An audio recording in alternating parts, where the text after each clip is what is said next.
안녕하십니까. 자, 오늘은 5단원에 대한 얘기, 중추신경계와 말초신경계에 대한 얘기를 할까 합니다. 자, 우리 몸을 조절할 수 있는 기관이 이제 크게 두 개가 있죠. 하나는 신경이라는 게 이제 있고요. 여러분, 신경이라는 게 있고, 다른 하나는 호르몬 내는 것, 즉 내분비계가 있습니다.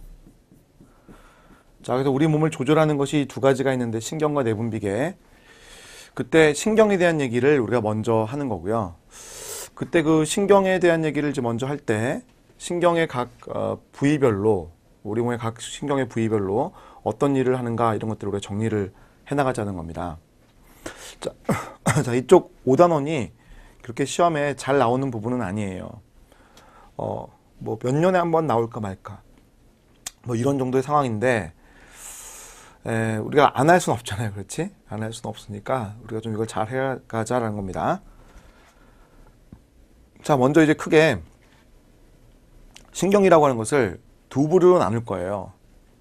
하나는 중추신경이라고 하는 거고 하나는 말초신경이라는 겁니다.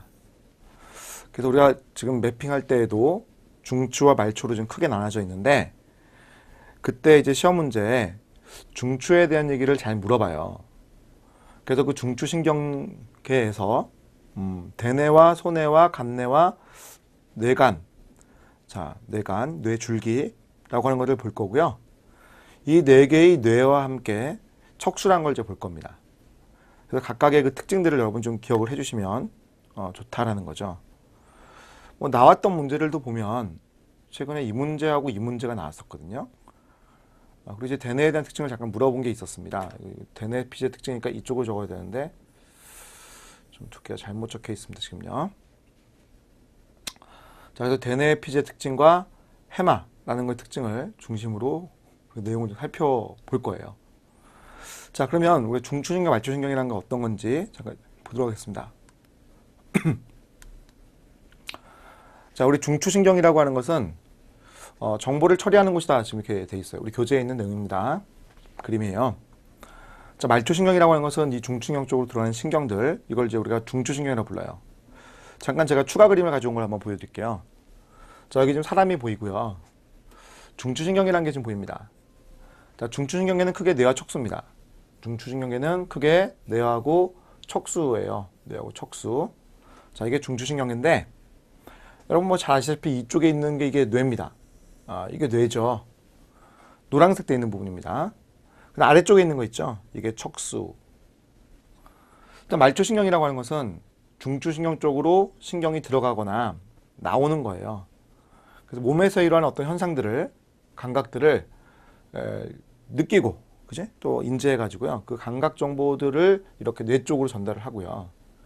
그다음 그에 대한 판단이 내려졌으면 뭐 운동신경이라든지 또는 자율신경들을 통해서 역시 밖으로 정보가 빠져나올 수가 있는데 그것들을 이 말초신경들이 하고 있다라고 보시면 되겠습니다. 그럼 다시 이제 돌아가 보면 자, 중추신경이라고 하는 것은 뇌와 척수입니다. 이제 뇌와 척수, 네 개의 뇌가 있다고 그랬고요.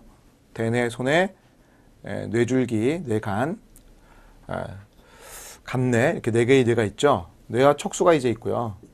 이 뇌와 척수가 우리의 몸을 이제 관리하는 부분인데 이쪽 정보가 들어가니까 말초신경 중에서 구심성이라 불러요. 정보가 들어갑니다. 감각계죠. 자, 그리고 정보가 다시 빠져나오게 되면 이거 원심성인데 원심성은 크게 두 가지로 나눴죠. 하나는 운동신경과 자율신경으로 나눴습니다.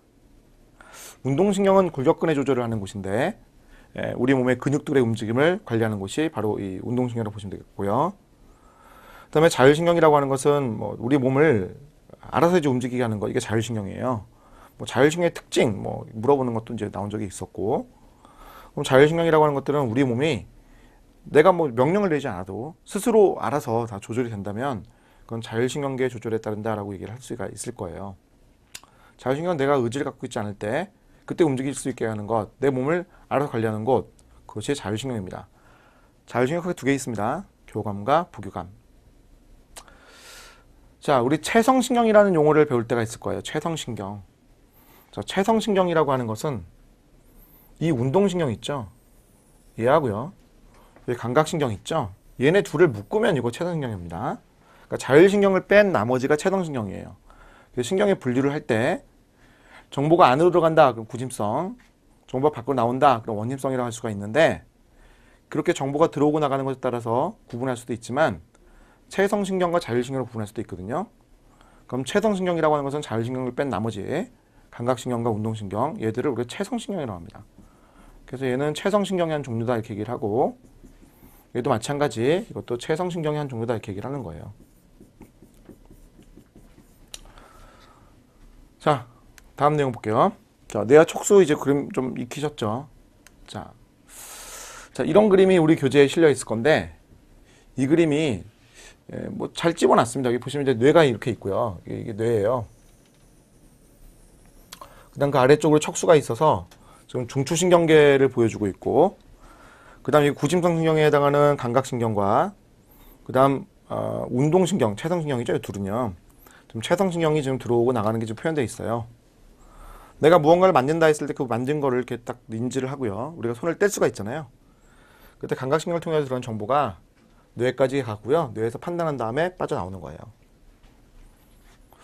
자, 뇌는 크게 4개의 뇌로 나눠져 있는데, 하나가 대뇌, 하나가 간뇌, 하나가 소뇌, 그 다음 얘네를 이제 묶어야 되는데, 이게 뇌 줄기, 뇌간, 줄기 간자 쓴 겁니다. 뇌간이라는 게 있습니다. 뇌줄기는 이제 다시 세 부분으로 나눠져 있는데, 중뇌와 뇌교, 이 사이에 뇌교가 있거든요. 뇌교, 연수 이렇게 이루어져 있어요. 그래서 대뇌라고 하는 것은 이제 뇌가 크니까 대뇌일 것이고, 그 다음에 소뇌라는 게 여기 좀 조그맣게 보이고, 이게 소뇌고, 그 다음 간뇌라고 하는 것이 이 사이에 들어가 있고요. 이 간뇌고요.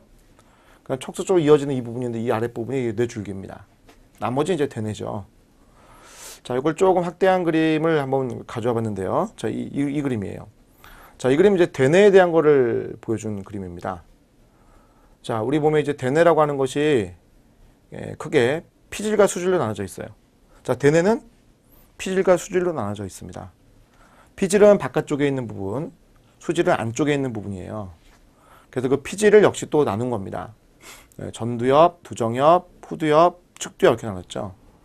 자, 전두엽은 우리 몸에 뭐 복잡한 어떤 의사결정들 하는 것, 복잡한 사고와 의사결정, 감정 느끼는 거 있죠. 그런 것들은 전두엽이에요.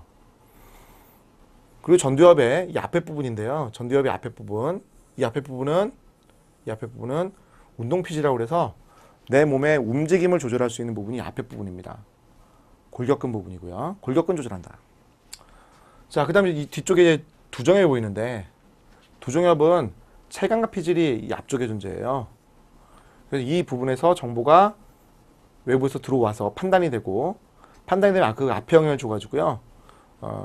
이 앞에 영향을 줘가지고요. 우리에게 운동할 수 있는 어떤 능력을 길러주게 되는 거죠. 자, 여기 이제 다시 그림, 요 그림인데, 앞에 그림이었는데, 다시 한번 말씀드리면, 자, 우리가 어떤 거를 이렇게 만지잖아요. 그러면 느낌이 오죠.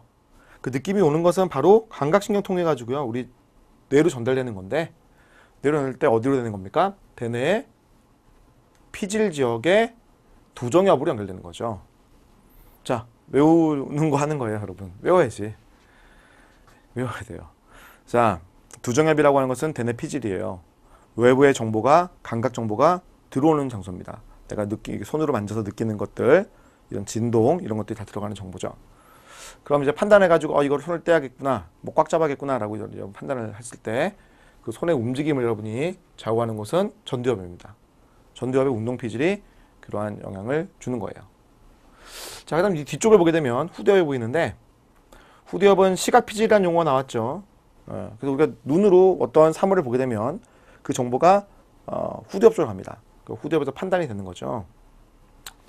자, 그다음 옆에 보시면 측두엽이 있는데, 측두엽은 청각 피질, 소리를 듣는 거죠. 자, 그래서 우리가 소리가 오른쪽에서 들려오면 뇌는 좌우 뇌는 교차작용하기 때문에 들어온 정보가 반대편 측두엽 쪽으로 가고, 일부는 교차를 안 하는 것도 있어서 오른쪽 측두엽에도 가게 되어 있습니다. 알겠죠? 네. 자, 지금 여러분이 보고 있는 것은 좌반구일까요, 우반구일까요? 지금 앞에 있는 그림은 이건 좌반구 그림일까요, 우반구 그림일까요? 네, 좌반구 그림이라고 되어 있죠? 좌반구 그림입니다. 지금 여러분이 보시기에 좌반구예요. 이게 전두엽이잖아요. 그럼 이렇게 바라보는 게 이쪽 방향이니까 왼쪽을 여러분이 지금 보고 계신 거예요. 전두엽이죠. 자, 전두엽이라고 하는 곳은 언어 능력과 관련이 있습니다. 우리 이런 얘기 하잖아요. 뭐 여자분들은 좌뇌가 발달되어 있고 남자들은 뭐 우뇌가 발달되어 있다 이런 얘기 하잖아요. 그래서 언어를 생산하는 쪽이 좌뇌인데 이쪽이 이제 여자분들이 많이 발달되어 있다 이렇게 얘기를 하는 거예요. 자, 그럼 이제 어떠한 부분이 존재하느냐? 자, 여기 보시면 바로 이 지역인데 이 지역에 베르니케 영역이라는 게 있습니다. 베르니케 영역. 베르니케 영역이라고 하는 것은 소리를 듣고 그 소리를 이해하는 거예요. 제가 무슨 말을 이렇게 하고 있잖아요, 여러분한테. 그럼 그거를 어떻게 해요? 여러분이 듣고 이해를 해야 되는데 이해를 할 때 이 부분이 열심히 일을 하고 있다고 생각하시면 되겠습니다. 여러분이 지금 이 칠판을 보고 계시잖아요. 이 칠판을 봤을 때 시각 정보가 처리가 돼야 되는데 그거 어디서 하는 거예요? 후디업 쪽에서 하고 있는 거예요. 제가 이렇게 적고 막 그림을 그리니까 여러분들도 그 펜을 돌려가지고 적어야 되잖아요. 그거 어디서 하는 거예요? 예, 전두엽에서 의사결정해가지고요. 전두엽 쪽에서 여러분의 손가락을 움직이고 있는 거예요. 이해 가시죠? 예. 자, 그럼 이제 이쪽에서는 언어를 이해했는데 언어를 발생을 시켜서 말을 해야 되거든요. 말을 할 때 언어를 생성하는 곳이 바로 이 브로커 영역입니다. 언어를 생성하는 것이 브로커 영역인 거예요. 자, 그럼 언어를 생성을 했어. 예를 들어서 여러분이 지금 만약에 단어를 떠올려. 자, 제가 여러분 꿈. 자, 이걸 떠올려 봅시다. 꿈 떠올렸어요? 떠올린 거지만 그 단어를 말하진 않았어요. 그렇죠? 자, 말하기 전까지 떠올리는 거 하는 게 바로 브로커 영역. 그 다음 여러분이 입술을 움직여갖고 말을 만들어내는 거 있죠. 말을 발생시키는 것. 입술의 파열음으로 파열되면서 생기는 그 소리. 그거는 이쪽을 통해서 하죠. 네? 운동피질. 움직임을 유발하는 거니까. 운동피질. 알겠어요? 네. 자, 베르니케 영역과 브로커 영역은 의사 선생님 이름입니다. 베르니케 영역이라고 하는 것은 베르니케 의사 선생님이 계신데 독일 사람이에요. 자, 이분 환자가 찾아왔는데 선생님 뭐 물어봐도 이게 엉뚱한 얘기를 해요. 왜 그런가 봤더니 이해를 못하는 거야. 사후 부검을 해봤어요. 그랬더니 이 지역이 손상되어 있음을 확인했습니다. 자, 브로카 영역, 브로카라는 의사 선생님이 발견한 영역이에요. 이분 담당된 환자가 찾아왔는데 말을 어눌하게 하고 막 더듬 얘기를 하는 거야. 왜냐면 언어 생성이 안 되는 거니까. 사후 부검에서 보니까 이 지역 망가져 있는 걸 확인했어요. 손상이 가 있었어요. 그래서 우리가 뇌에서 어떤 부분들이 무슨 역할을 하는구나 라는 걸 알게 된 거죠. 자, 우리가 지금 대뇌 피질에 대한 얘기를 해봤고 지금 좌방구 얘기했어요, 여러분. 우리가 지금 대뇌라는 걸 얘기했는데 대뇌라고 하는 것은 대뇌 피질이 있고요. 대뇌 피질이 있고요. 안쪽에 있는 공간, 뇌 안쪽 공간, 대뇌 수질이 있습니다. 자, 대뇌 피질이라고 하는 것은 바깥쪽 부분인데 이게 좌측의 방구하고 우측의 방구가 좀 다릅니다. 그때 시험은 항상 좌방구 가지고 물어보니까 여러분 좌방구로만 생각하시면 되는 건데 이 좌방구에 대한 특징들을 좀 아실 필요가 있어요. 자, 대뇌 수질은 대뇌 안쪽 공간이에요. 안쪽 공간. 대뇌 안쪽 공간에서 어떤 일이 일어나는가 뭐 그것도 이제 살펴볼 겁니다. 자, 이런 필기노트죠. 필기노트 쪽에 보시게 되면 좀 정리를 해놨는데 전두엽은 전두연합 영역이라고 적어놨어요. 이쪽 전두엽 쪽에 전두엽 영역 복잡한 사고를 하죠. 복잡한 사고를 담당해요. 정서도 역시 이쪽에서 영향을 줄 수가 있습니다. 운동피질, 나의 움직임 모든 걸 다 유발하는 것은 전두엽이 합니다. 대뇌 피질적입니다. 자, 그 다음 이제 두정엽이라고 지금 되어 있죠. 두정엽. 자, 두정엽이라고 하는 것은 체감각 연합 영역. 우리 뭔가 이게 느낄 수 있는 것들 두정엽 부분이라고 했습니다.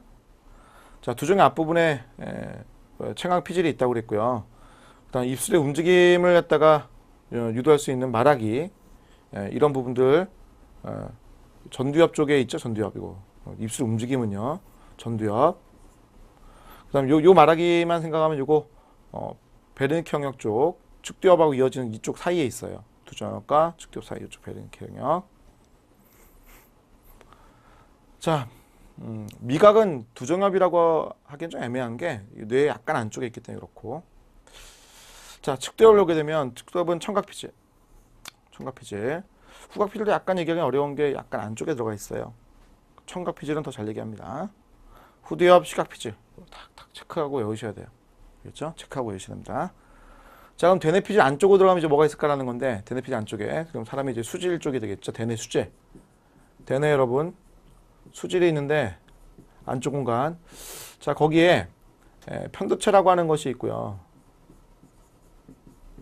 편도체라는 것이 있고, 해마라는 것이 있습니다. 해마. 편도체라는 것과 해마라는 것이 있죠. 그래서 해마에 대해서는 또 정리가 돼 있죠, 여러분. 자, 베르케 영역, 브로카 영역, 언어 이해하고 생성하는 것, 제가 아까 말씀드렸던 내용이고. 자, 이거 먼저 얘기할게요. 자, 해마라고 하는 장소 있죠. 해마라는 장소. 뭐 한다? 장기 서술 기억을 생성하는 곳이다 라는 겁니다. 전화번호를 기억하거나 내용 숙지할 때 해마라는 곳이 이제 있다는 거죠. 이거 어디에 있다고요? 대뇌 수질에 있죠. 대뇌 수질 지역에.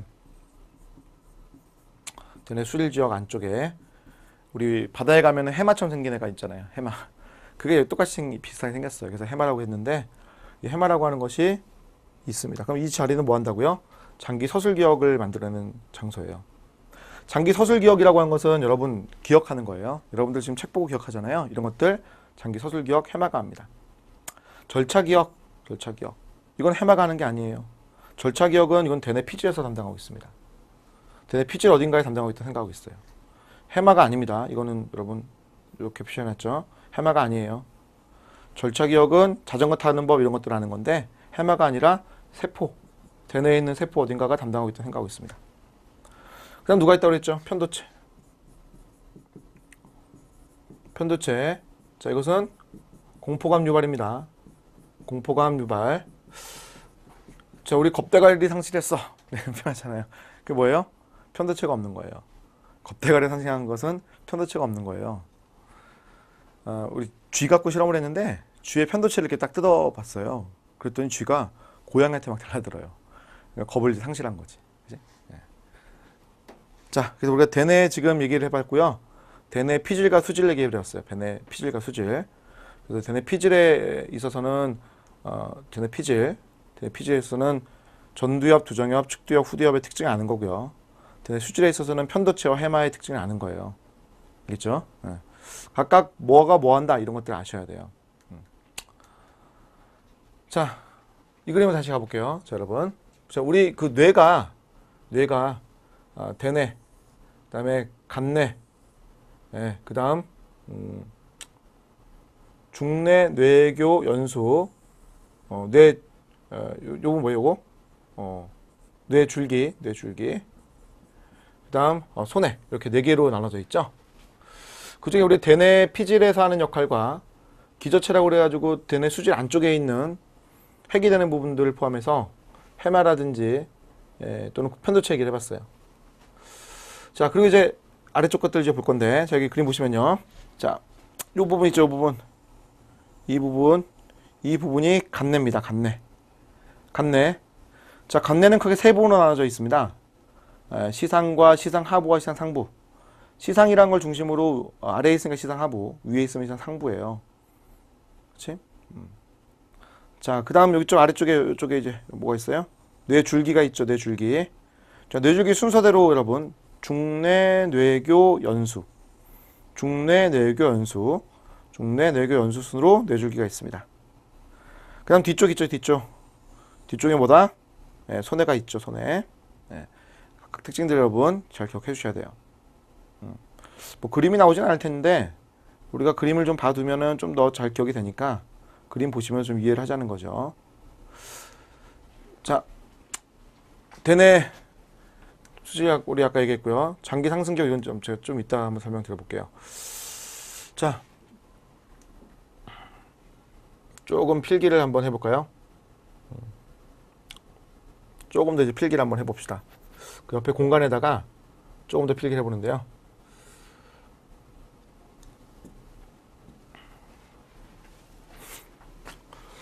자, 우리가 이제 대뇌에 대한 얘기를 우리가 좀 봤고요. 이번에 이제 손해에 대한 얘기가 있는데, 자, 손해가라고 하는 곳은 평형 유지하는 것, 또는 우리 이제 움직임의 어떤 세밀화, 이런 것들과 관련 있는 게 이게 손해예요. 그렇죠? 우리 뭐 이제 평형감각, 평행이라고 해요. 평형감각. 평형감각입니다. 평형감각을 유지하는 역할이라든지 또는 움직임을 세밀화시키는 것. 내가 이제 움직일 때 흔들리지 않고 움직일 수 있는 것. 균형감각. 이런 것들은 전부 다 손해가 담당하고 있습니다.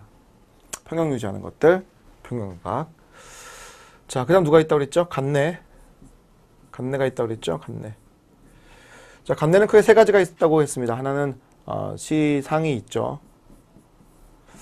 자, 시상이라고 하는 것은 감각 정보 입력 중추. 감각 정보들의 입력 중추. 감각 정보들의 입력 중추. 이런 것이 시상입니다. 그래서 감각 정보들이 시상으로 일단 들어와서 그 시상으로부터 각 대뇌의 부위별로 퍼지게 되어 있습니다. 감각 정보가 일단 들어오는 것은 시상이에요. 자, 시상 위에 있으니까 시상 상부인데 시상 상부에는 시상 상부입니다.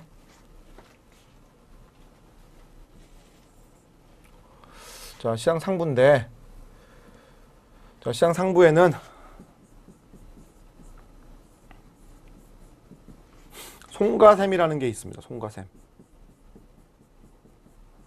이 송가샘에서 멜라토닌이라는 걸 분비합니다. 멜라토닌을 분비해요. 근데 이 멜라토닌이 언제 분비되면 이제 밤에 분비되는 거거든요. 밤에. 낮에는 분비 안 되고요. 자, 그래서 이 멜라토닌이 분비될 때가 사실 이제 어떻게 보면 밤이라고 내가 느낄 수 있는 상황인 거예요. 멜라토닌이라고 하는 것은 빛에 보통 반응하기 때문에 빛이 없으면 분비가 된다고 생각하시면 됩니다. 눈을 감으면 분비되는 거라고 생각하시면 되겠습니다. 그래서 멜라토닌이 분비됨으로써 내가 밤이라고 느끼는 거고 그걸 통해서 내가 생체 리듬을 확립합니다. 일장 주기를 아는 거예요. 여러분 이런 경험 있죠? 뭐 자다가 내일은 5시에 일어나야겠다. 딱 마음을 먹고 잤는데 알람이 울리지도 않았는데 갑자기 내가 딱 일어나 5시에. 그리고 보니까 놀라워. 그지? 그러면 내가 무슨 신인가? 이런 생각이 들기도 할 텐데 사실은 이거죠. 우리가 규칙적인 생활을 하게 되면 멜라토닌 분비되면서부터 어느 시간쯤 지났을 때 몇이다라는 게 대략적으로 뇌에 계속 각인이 되기 시작해요. 자, 그렇기 때문에 송가샘에서 멜라토닌 분비되면서 우리가 어느 정도의 시간이 지났는지를 예측할 수 있게 되는 거죠. 만약에 어떤 사람을 어두운 곳에다 이제 가둬놔요. 가둬놓고 이 사람한테 몇 날 며칠 빛을 못 보게 해요. 그러면 지금이 낮인지 밤인지 내가 살아있는 건지 죽어 있는 건지도 구분이 안 갈 수도 있다는 거예요. 알겠죠? 자, 그래서 송가샘이라고 하는 것은 멜라토닌을 분비하는 장소이고 이 멜라토닌이라는 호르몬이 나와가지고요. 일장 주기를 판단하게끔 해주는 거예요. 자, 그 다음 시상 하부가 있었죠? 자, 시상 하부가 있습니다. 자, 시상 하부라고 하는 것은 여러분 시상 하부라고 하는 것은 여러 가지 일들을 되게 많이 하는데 그 중에 자율신경의 상위중추의 일을 해요. 자율신경의 상위중추의 일을 합니다. 그러니까 자율신경을 조절할 수 있는 것이 시상하부에서예요. 하위중추는 연수도 조절할 수 있거든요. 근데 시상하부가 거의 조절을 많이 하는 편이에요. 시상하부는 역할이 되게 많은데 되게 중요한 애 중에 하나거든요. 내분비계를 조절을 많이 하고요. 내분비계를 조절을 많이 하고요. 특히 뇌하수체라는 걸 통해 가지고 조절을 많이 하거든요. 이건 우리가 호르몬 쪽 가면요 얘기를 많이 할 테니까요. 일단은 저것만 놓으시고 호르몬 쪽 가서 얘기를 좀 더 많이 할 수 있죠. 그죠? 이미 우리가 호르몬은 보고 왔지만 그죠? 호르몬 쪽에서 이제 얘기를 항상 하는 거라는 얘기입니다. 자, 그 다음 또 뭐가 있어요? 시상하부라고 하는 것이 하는 역할. 자, 시상하부가 혈당량 조절하죠. 또 삼투물 조절하죠. 자, 또 체온 조절하죠. 참 일이 많아요, 이제. 자, 그리고 섭식 조절하죠. 포만감을 느낀다 이런 것들도 시상하부 역할이니까. 또 갈증도 조절하죠. 일이 많아요, 그지? 시상하부에 일이 많습니다. 기억을 좀 다 해주셔야 되는 얘기들입니다. 자, 그 다음 누가 있어요? 대뇌, 소뇌, 간뇌, 뇌줄기가 있죠. 뇌줄기. 자, 뇌줄기는 뭐 다음 장에 또 정리해 볼게요, 여러분. 이거 좀 필기를 좀 해주시고. 자, 그 다음 거를 또 보게 되면요. 자, 우리 뇌줄기 있잖아요, 뇌줄기. 뇌, 간. 위에서 순서대로 본다면은 중뇌, 뇌교, 연수. 자, 중뇌라고 하는 것은 안구 운동과 관련이 있어요. 눈의 운동. 소정체 반사 이런 것도 관련이 있습니다. 각성과 관련이 있다 이렇게 표현하거든요. 무슨 말이냐면 자, 중뇌라고 하는 것은 안구 운동, 눈의 움직임 관련이 있어요. 자, 수정체 반사 관련이 있습니다. 각성과 관련이 있고요. 누군가 쓰러졌어요. 예를 들어서요. 누가 쓰러졌습니다. 그 쓰러진 사람을 막 흔들어서 깨우는데 안 일어나요. 뭐 큰일 난다. 그지? 그럼 의사 선생님 오셔서 어떻게 해요? 후레쉬를, 손전등을 눈을 탁 까고요. 탁 비치잖아요. 네, 그러면 그에 대해서 이제 반응이 오는 거죠. 그럼 들어갔다가 다시 반응이 오면서 어떻게 해요? 네, 동공의 수축, 동공이 크게 작아지는 일이 발생하거든요. 반대편도 역시 마찬가지 그 일이 같이 일어나요. 그래서 이건 뭐예요? 수정체 반사가 일어났다. 아, 중뇌가 아직 살아있구나. 그럼 언젠가는 각성할 수 있겠구나. 아직 얘가 다 파괴된 거 아니네 라고 판단한다는 거죠. 자, 알겠죠? 그래서 우리가 이렇게 눈을 딱 까고요. 후레쉬 비쳤던 것은 중뇌가 멀쩡한지를 한번 확인해 보는 거였습니다. 자, 그다음 뭐가 있어요? 뇌교. 뇌교는 호흡의 리듬감을 조절하는 것입니다. 호흡의 리듬감을 조절하는 것. 뇌교. 자, 연수. 중뇌, 뇌교, 연수. 자, 연수는 아까 뭐였지? 예. 자율신경의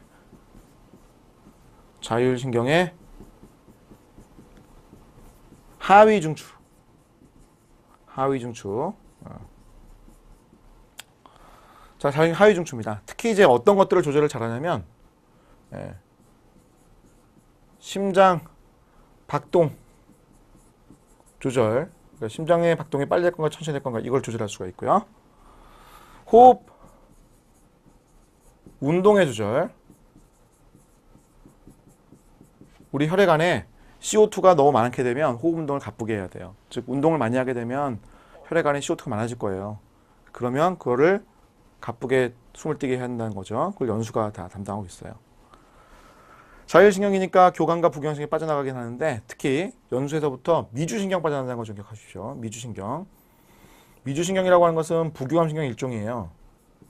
부교감신경의 일종입니다. 부교감신경이라는 것으로부터 미주신경이 하나가 이제 있는데 이 미주신경이 빠져나가는 곳이 이 연수예요. 자, 그래서 뇌줄기를 이렇게 봤는데 미주신경은 제가 좀 더 한번 그림 보여드릴게요, 여러분.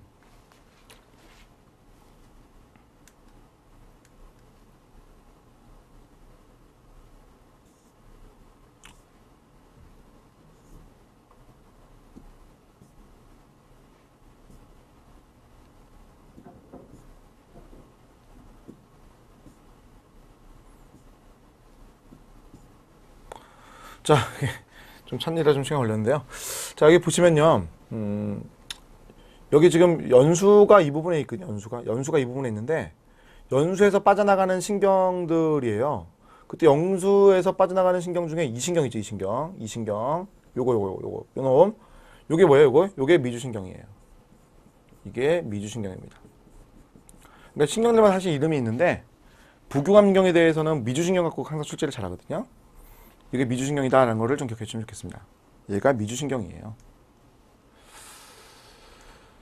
자, 이렇게 해서 우리가 각각의 부위별, 대뇌의 그 부위별 특징들을 봤어요, 여러분. 이 내용도 잘 기억해 주시고. 자, 그 다음 내용 잠깐 볼게요, 이제. 자, 이거 제가 아까 넘어갔었는데, 해마에 대해서 장기기 어떻게 되는가라는 거에 대한 그림이 이렇게 지금 표현되어 있는데, 이게 뭐 출제 가능성은 뭐 거의 제로에 가까우니까, 뭐 크게 이제 정감은 안 가는데요. 이게 이제 어떤 얘기냐면, 여러분 뭐 이런 거 있잖아요. 공부를 막 해요. 이거 잘 기억하고 싶죠. 장기가 하고 싶어, 장기 기억. 시험 보는 그 당일날까지도 기억을 하고 싶어요. 그 장기 기억을 만드는 곳이 어디냐면 바로 해마예요. 해마라고 하는 곳은 장기 기억을 생성을 하는 거예요. 저장은 되뇌피질 해놓고 장기 기억을 생성하는 곳이 해마예요. 그거 주의하셔야 돼요. 해마라고 하는 것은 장기 기억을 저장하는 곳이 아니에요. 생성하는 곳이에요. 해마가 망가지면 장기 기억이 안 만들어져요. 그런데 이미 저장되어 있는 것들은 괜찮아요. 해마가 망가져도 이미 저장되어 있는 정보들은 다 갖다 쓸 수가 있는 거예요. 자, 그럼 그때 해마가 어떻게 장기 기억을 생성할 거냐, 그거에 대한 얘기예요. 이건 해마에서 일어나는 장기 상승 효과예요. 장기 상승작용. 장기 상승작용이에요. 해마에서 일어나는 장기 상승작용. 자, 여러분 책을 봐요. 그럼 책을 보면은 그 책을 본 것이 정보가 다음 단계로 내려가게 되거든요. 그럼 이 신경이 이제 작동을 잘하게 되면 대뇌 쪽에 저장이 되는 거예요. 자, 그때 여러분 책을 읽게 되면 그 앞에 있는 신경으로부터 이 글루탐산이라고 하는 신경 전달물질 분비가 되어 가지고요. 뒤에 있는 AMPS 용체를 열게 해요. AMPS 용체라고 하는 것은 Na 플러스 이온이 유입되는 채널이고요. 그럼 Na 플러스 이온이 유입되게 되면 탈분극이 일어나게 되어 있습니다. 그럼 탈분극이 일어나게 되면 그 옆에 있는 NMDA 수용체에 영향을 주는 거예요. NMDA 수용체라고 하는 것은 리간드 의존성이면서도 전압 의존성이거든요. 두 가지가 같이 돼요. 그래서 글루탐산이라는 것이 결합을 하고 전압, 탈분극이 되었을 때 작동하는 애가 이 NMDA 수용체입니다. 그럼 리간드도 결합을 하고 탈분극도 일어났을 때 NMDA 수용체는 칼슘을 갖고 들어오게 되어 있거든요. 그럼 그 칼슘에 의해서 뒤에 있는 신경들의 변화가 일어나게 돼요. 그 결과, 자, 탈분극이 전달된 결과 요 NMDA 수용체에 들어있었던 마그네슘. 자, 마그네슘이 이 NMDA 수용체에 칼슘이 지나가는 통로를 막고 있었는데 그 마그네슘이 떨어나가요. 그러면서 칼슘이 유입되거든요. 그럼 칼슘이 유입되게 되면은 AMP의 수용체가 더욱더 많이 세포막에 유치를 하게 되고요. 또 뒤에 있는 후이론에서 일산화질소를 방출시켜 가지고 앞에 있는 전후이론으로 하여금 글루탐산을 더욱더 많이 분비하게끔 하는 거예요. 그럼 그것이 뭐예요? 높은 액션 포텐셜을 뒤쪽에서 발생시키기 때문에 장기 기억으로 가게 된다, 이런 얘기예요. 듣고도 이제 무슨 말인지 잘 와닿지가 않을 텐데 제가 좀 더 이제 말씀드리면, 여러분 책을 설렁설렁 봐요. 대충. 그럼 잠깐은 기억날지 모르겠는데 내일 봐. 그럼 좀 기억 안 나요. 그지? 왜 그러냐면, 자, 그럼 책을 대충 본 바로 그 페이지를 기억하는 신경이라고 합시다. 그 페이지를 기억하는 신경. 여기서 글루탐산이 적은 양이 분비가 돼요. 그럼 적은 양이 분비가 되면 AMP 수용체를 통해서 탈분극을 충분히 못 일으켜요. 그럼 충분히 못 일으키기 때문에 활동량의 발생 빈도가 낮은 편이기 때문에 잠깐 기억이 많은 거예요. 자, 그런데 여러분이 책을 열심히 봐요. 책을 열심히 봐. 그럼 책을 열심히 보면 이게 그 페이지를 기억하는 신경이라고 했을 때 글루탐산의 분비가 많이 되는 거예요. 그럼 글루탐산의 분비가 많이 되면 AMP의 수용체에서 탈분극이 크게 발생을 해요. 그럼 크게 탈분극이 발생하게 되면 NMDA 수용체가 활성화가 크게 돼요. NMDA 수용체에는 마그네슘을 제거할 수 있다, 이 말이에요. NMDA 수용체에는 마그네슘 제거가 되게 되면 드디어 칼슘이 들어오게 되는데 이게 장기 기억이 일어나게끔 하는 키예요. 그럼 칼슘이 들어와 가지고요, AMP 수용체를 더 많이 만들고 글루탄을 더 많이 분비시키는 거니까 그 정보가 훨씬 더 잘 저장되게끔 되는 거겠죠. 이해가십니까? 네. 자, 우리가 해마라고 하는 것은 장기 상승 효과를 보이면서 장기 서술 기억을 생성하는 곳이에요. 우리 시험에 아마 이 정도 나올 거예요. 장기 서술 기억을 생성하는 곳이다라는 정도. 저장한다 하시면 안 됩니다. 저장은 절대 하시면 안 돼요. 저장은 이건 아니에요. 자, 그런데 어떻게 이제 생성이 될까? 그거를 좀 더 약간 제가 메커니즘을 좀 더 설명드린 겁니다. 이건 이제 좀 난해한 내용이죠, 사실은요. 자, 이렇게 해서 대뇌에 대한 얘기, 감내에 대한 얘기, 소뇌에 대한 얘기, 뇌줄기에 대한 얘기 다 했네요. 그지? 네. 자, 그 다음은 누구? 이제 중추신경 중에 척수를 봐요. 척수. 자, 척수. 자, 우리 척수라고 하는 곳이 있죠. 척수라고 하는 것은 크게 두 가지 역할을 한다고 볼 수가 있는데, 하나는 신경로, 즉 정보들이 들어가는 신경로, 정보들이 들어가서 중추에서 판단되어 가지고요, 뇌에서 정보가 다 내려와요. 그런 신경로. 자, 두 번째는 반사작용이다, 이렇게 얘기합니다. 반사작용. 척수반사라는 거 있잖아요. 여러분, 척수반사작용. 자, 그림 보세요. 뜨거운 거를 지금 만졌어요. 그러면 뜨거운 거에 대한 정보가 들어가죠. 이 감각 정보 아니에요.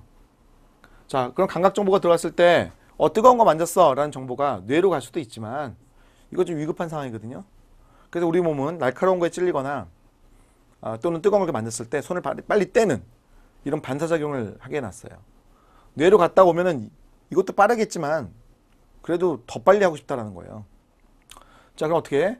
반사작용이 일어나죠. 이 척수에 이 신경이 있어요. 척수 안에 중간 뉴런이 있는 거죠. 그럼 척수 안에 있는 이 중간 뉴런들의 작용에 의해서 운동신경들을 활성화시킵니다. 그럼 운동신경 활성화되었을 때 이게 지금 보시면요. 자, 우리 이두근, 삼두근, 여러분 이거 맨날 이런 얘기 하잖아요. 우리 이두박근, 예? 삼두박근 이런 얘기 하잖아요. 자, 그래서 골격근이 있는데 이 골격근들이 아까 이제 두 갈래, 세 갈래로 있기 때문에 이름을 이두근, 삼두근 했어요. 그때 정보가 가게 되면 이 이두근이 수축을 합니다. 그럼 이게 딱 팔이 올려져 가는 거죠. 자, 근육이라고 하는 것은 뼈와 뼈 사이에 붙어 있는 게 근육이거든요. 그래서 팔을 이제 들고 싶다라고 했을 때 뼈가 이렇게 있으면 이쪽들이 뼈가 이렇게 있을 거예요, 팔이요. 그럼 얘를 이렇게 뼈를 이렇게 움직이게 하면 팔이 움직이는 거 아니겠어요? 자, 그때 근육이 어떻게 되어 있으면 근육이 이렇게 들어있는 근육. 이렇게. 하나는 이쪽에 붙어 있고 하나 이쪽에 있지. 이렇게. 자, 우리 근육에서 뼈 쪽에 붙어 있는 이걸 우리가 힘줄이라고 부르잖아요. 힘줄. 여기 힘줄 아시죠? 힘줄이라고 부르잖아요. 그래서 이 힘줄이 이렇게 붙어 있고 이 근육이 수축을 하게 되면 짧아지는 거기 때문에 이 근육의 길이 짧아지는 거기 때문에 팔이 올라가는 거죠. 자, 그게 뭐예요? 반사작용이에요. 지금요. 이러하는 것. 자, 그래서 근육은 골격근의 경우에 양쪽에 근육이 두 개가 있어요. 하나는 이두근, 하나는 삼두근. 두 개의 근육은 서로 간의 기랑근. 얘가 수축하게 되면은 팔을 올리는 거고요. 반대로 얘가 수축하게 되면 팔을 내리는 거예요. 얘가 수축을 할 때는 오른쪽 거는 이완해야 되고요. 얘가 만약에 수축하게 되면 얘는 이완해야 돼요. 자, 이런 관계 여러분 제가 골격근의 움직임, 운동기하에서 좀 더 자세히 말씀드릴 텐데 일단 뭐 참고로 좀 알아두시면 더 좋고. 자, 반사작용이라는 것은 어디라고요?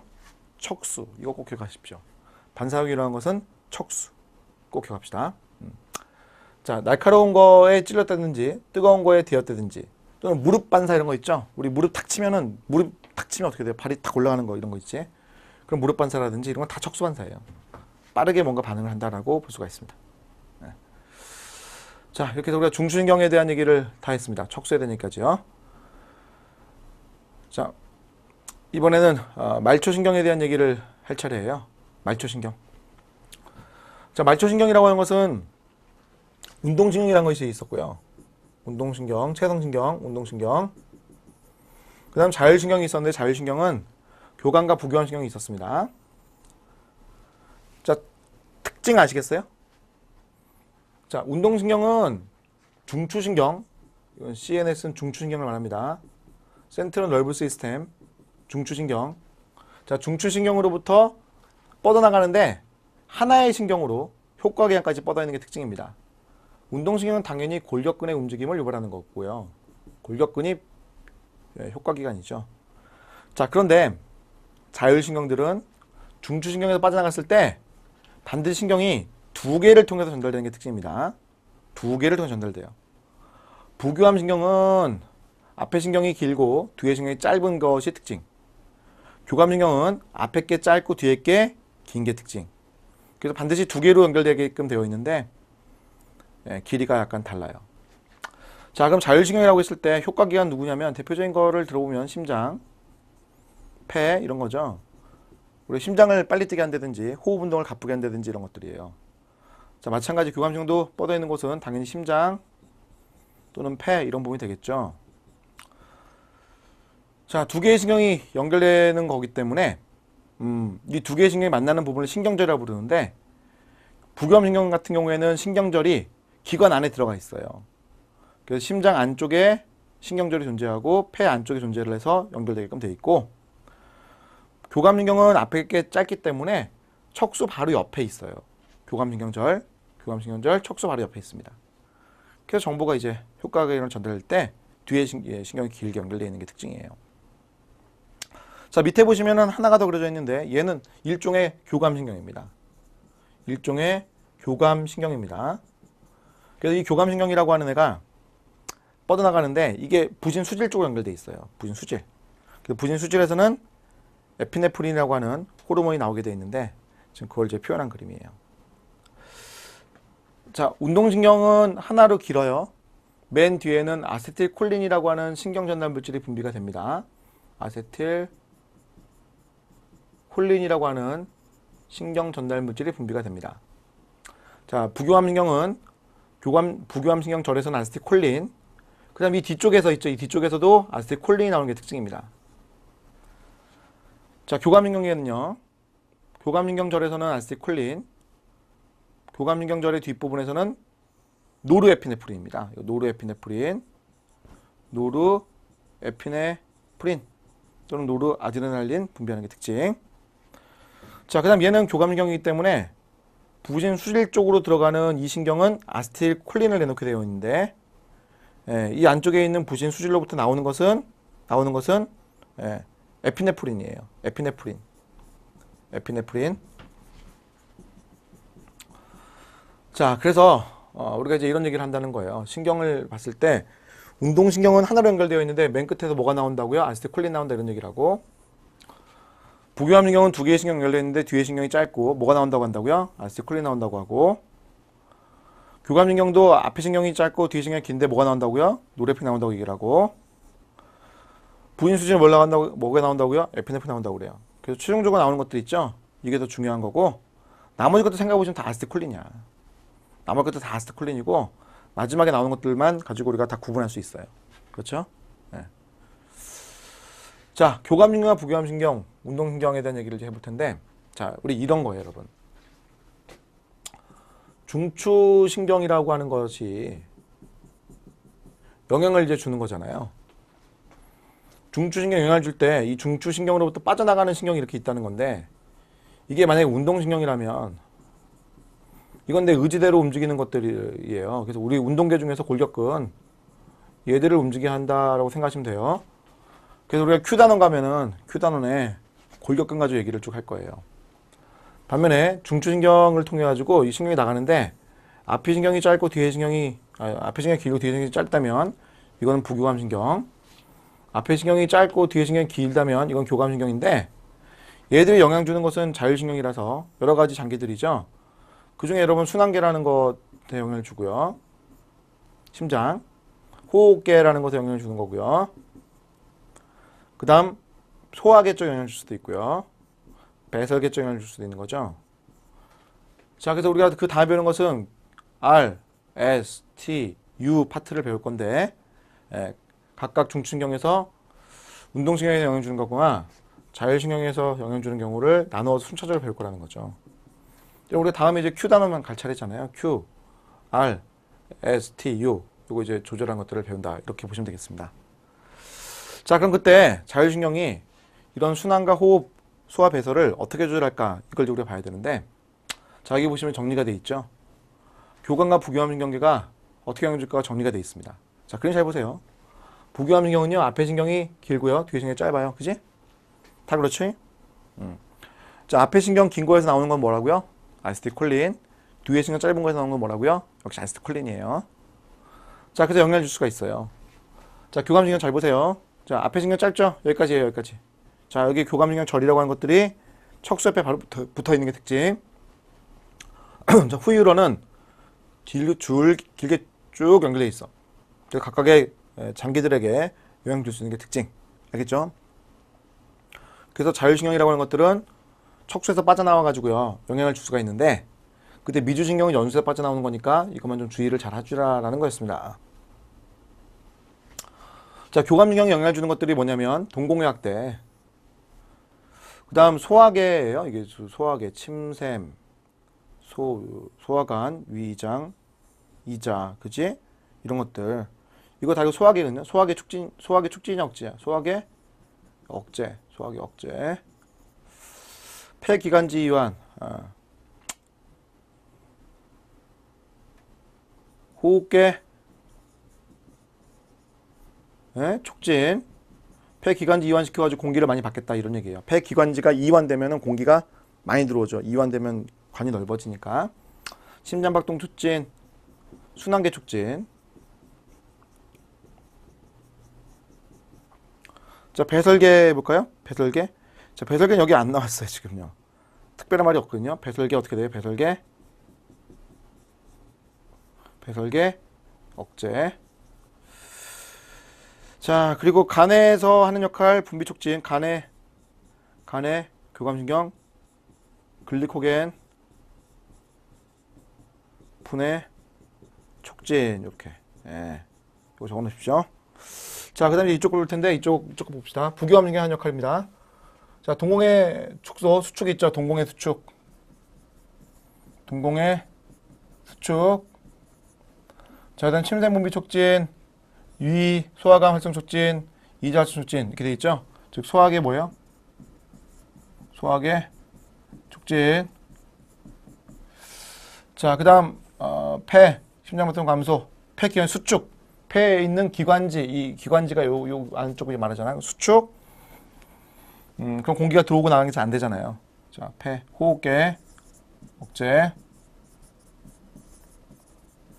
심장박동 감소, 순환계, 라고요? 순환계, 억제. 자, 일단 배설계는 제가 적어드릴게요. 배설계는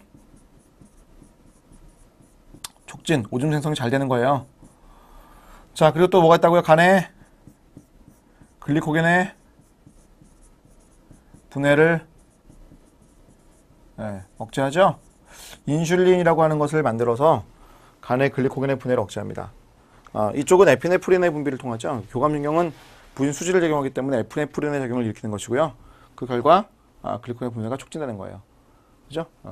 자, 이렇게 해서 여러분 그 특징들을 이렇게 나눌 수가 있는데, 그럼 이거 외워야 되는데 이렇게 외우면 편하니까 제가 외우는 요령 좀 알려드릴게요.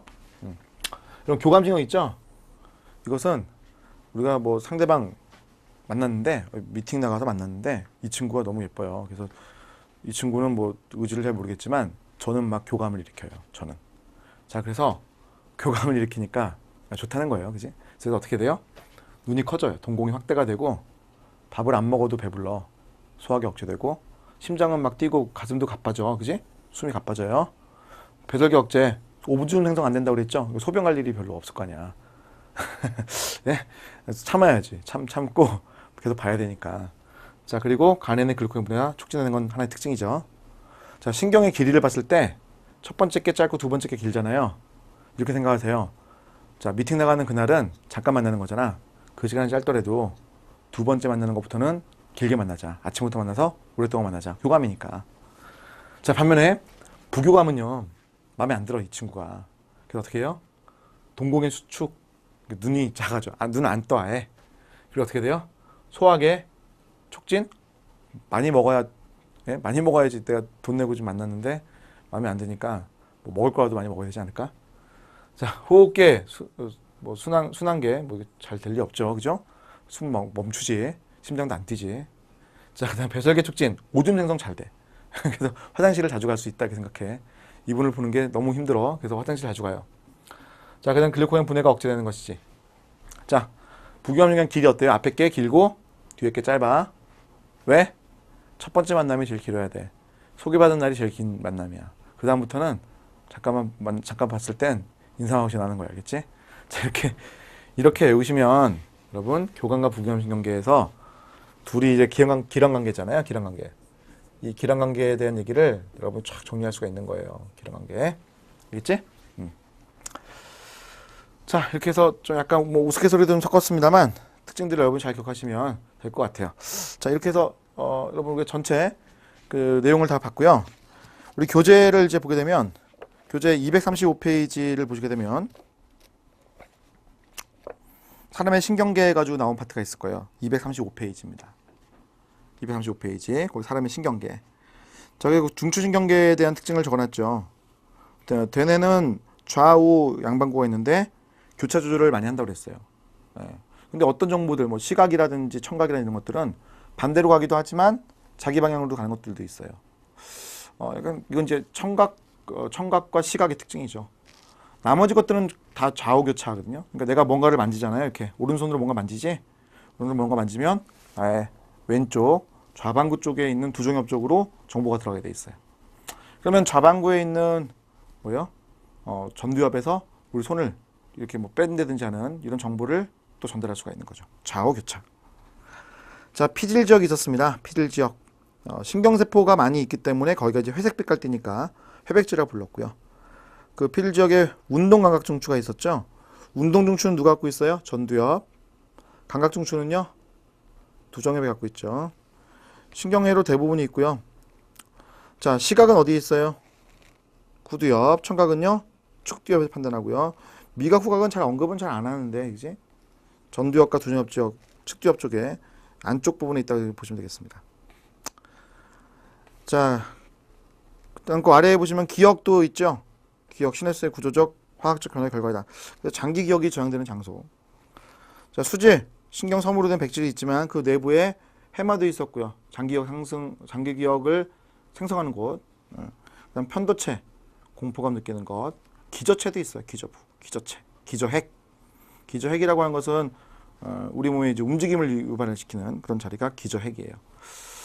파킨슨병이라는 질환이 있는데 파킨슨병에 걸린 사람들 봤더니 기저핵이라는 부분, 대뇌 수질의 안쪽 부분이 망가져 있었어요. 자, 손해, 평형감각 중추, 수의근의 운동 조절하는 곳이에요. 자, 간내, 시상, 대뇌로 들어가는 신경의 중추, 즉 모든 정보의 입력 중추. 시상 하부, 자율신경의 상위 중추, 혈당, 체온, 수면, 뇌하체 등 조절할 수 있는 것이죠. 삼투물도 조절할 수가 있고. 자, 그 다음 중뇌. 뇌줄기의 첫 번째 곳이 중뇌죠. 안구운동, 동공반사, 수정체반사. 그 다음 뇌교가 있는데 빠졌네요. 뇌교. 그 다음 연수죠. 뇌교는 호흡 리듬감 조절하는 것이고, 연수. 연수도 역시 바깥쪽 부분과 안쪽 부분이 있는데 우리는 수질 쪽 안쪽 부분에 신경이 있기 때문에 이 부분만 얘기를 하고요. 거기 보시면은 뭐 혈당 조절, 호흡 운동 조절, 심장 박동, 혈관 운동, 소화 운동 뭐 이런 거 등등등 다 조절하게 되어 있습니다. 그다음 척수. 척수라고 하는 것은 반사작용하는 거예요. 그리고 이제 어떤 거예요? 신경로의 역할을 하죠. 그래서 맨 마지막에 보시면은 척수 반사라는 게 있을 거예요. 배변이라든지 배뇨, 무릎 반사 등 하게 돼 있죠. 자, 다음 장 넘겨보시면은 전근 후근이라는 표현이 나왔는데 이건 이제 별게 아니고 감각신경이 들어가는 장소가 전근이에요. 자, 여기 이제 보시면요. 예, 이 부분을 우리가 전근이라고 불러요. 이 부분을 우리가 전근이라고, 후근이군요. 이 부분을 우리가 후근이라고 불러요. 후근.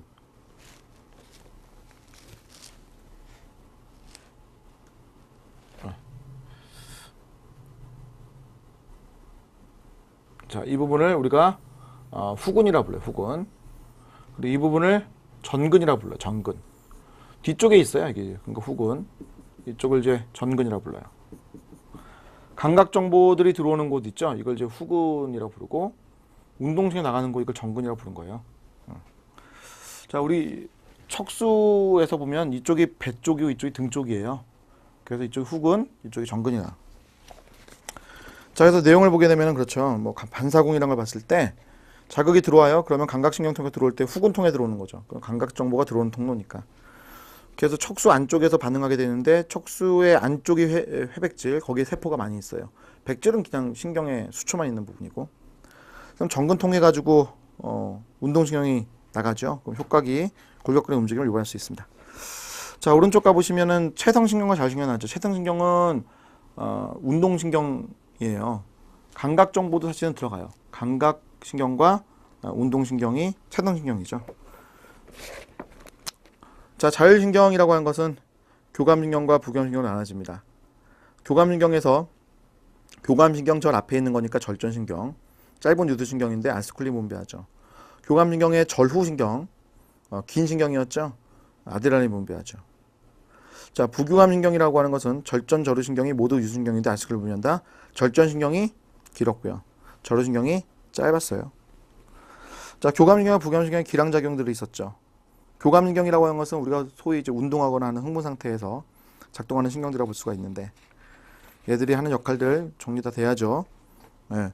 심장박동 촉진한다, 혈압 상승한다, 소화 억제한다, 동공 확장한다, 동공이 확장된다, 또는 혈당이 줄어든다 이런 것들. 자, 부교감신경 안정작동한다, 교감신경 반대의 작용, 기름관계 있다 이런 것. 자, 다음 장에 있는 뭐 그림까지도 여러분 참고로 보시면 되겠습니다. 예. 자, 신경계의 진화는 뭐 크게 신경 안 써도 되는데. 추후에 제가 진화론 쪽 가게 되면 분류 파트 할 때 이건 좀 설명을 드리도록 할게요. 그때 가세요. 자, 이렇게 해서 오늘 5단원에 대한 얘기 쭉 훑어보았는데요. 그 특징들 여러분 잘 기억 좀 해주시고 시험에는 그게 많이 나오진 않지만 뭐 혹시나 하는 마음에 이거는 정리를 좀 해두셔야 되겠습니다.